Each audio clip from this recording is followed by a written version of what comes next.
Ready start. ફકરો. મુખ્યમંત્રી શ્રી ભૂપેન્દ્રભાઈ પટેલે રાજ્યના સર્વગ્રાહી વિકાસને ગતિ આપતા હાઈ પ્રાયોરિટી પ્રોજેક્ટ્સની પ્રગતિ સંદર્ભે સમીક્ષા કરી હતી. મુખ્યમંત્રીશ્રીએ આ વિભાગોના વરિષ્ઠ સચિવો અને અમલીકરણ અધિકારીઓને કહ્યું કે વડાપ્રધાન શ્રી નરેન્દ્રભાઈ મોદીએ આપેલા વિકસિત ભારતના વિઝનને અનુરૂપ વિકસિત ગુજરાતના નિર્માણ માટે વિકાસલક્ષી પ્રોજેક્ટ્સ ઇન્ટિગ્રેટેડ એન્ડ હોલિસ્ટિક ડેવલપમેન્ટના દિશાસૂચક છે. ફકરો. 12 જેટલા બહુવિધ પ્રોજેક્ટ્સ માટે કુલ રૂ.11,735 કરોડના ખર્ચે થનારા કાર્યો તેના નિર્ધારિત સમયમાં અવશ્યપણે પૂર્ણ થાય તે સુનિશ્ચિત કરવા તેમણે અધિકારીઓને સૂચન કર્યું. પ્રોજેક્ટ્સના ક્વોલિટી વર્ક માટે ફોલોઅપ અને ફિલ્ડ વિઝિટ દ્વારા મોનિટરિંગ કરતા રહેવાની તાકીદ આપી હતી.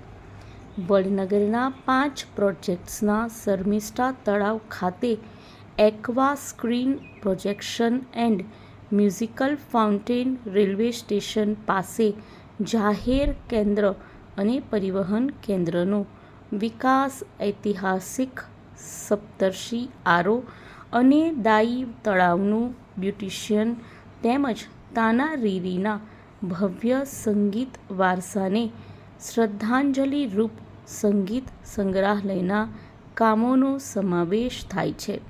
પ્રવાસન વિભાગ દ્વારા holistic development of Ambaji, Pavagadh Mahakali માતા મંદિર વિકાસ કામો, ક્રીક ડેવલપમેન્ટ એન્ડ મેનગ્રોવ્સ, પોરબંદરના મોકર સાગરનો વૈશ્વિક પ્રવાસન ધામ તરીકે વિકાસ, દ્વારકા કોરિડોર, શિવરાજપુર અને સોમનાથ બીચ ડેવલપમેન્ટ તથા કંથારપુર મહાકાળી વડ અને Dharoi dam tourist destination development મળીને કુલ અંદાજે રૂ.4,184 કરોડના બહુવિધ પ્રોજેક્ટ્સની સમીક્ષા કરવામાં આવી હતી.